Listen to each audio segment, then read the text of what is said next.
Do you have the right to be happy when someone who is mean to you gets what's coming to them? If anyone had that right, it was David.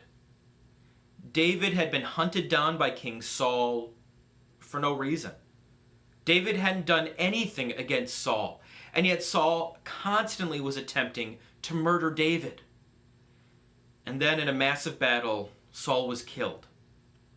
And listen to David's response. O daughters of Israel, weep for Saul, who clothed you in scarlet and finery, who adorned your garments with ornaments of gold. How the mighty have fallen in battle.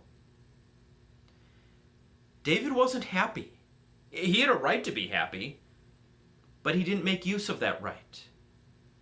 Instead, he mourned.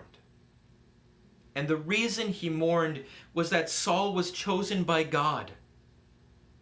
And Saul turned his back on God. And that filled David with grief. Now, what about your rights? Let me ask you, what does God think of that person who's hurting you?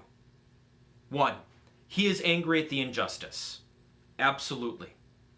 Back up a couple of days and see what God does with the injustice we have done. 2, what did God do about that person's injustice? He loved that person enough to die for them. And so when that person is hurt or dies, that's not something to rejoice, but it's something to mourn because God has lost someone that he loved, like he loves you. And so I would encourage you, yeah, you have a right, but consider, what does God think of that person? And reflect on what God thinks of them.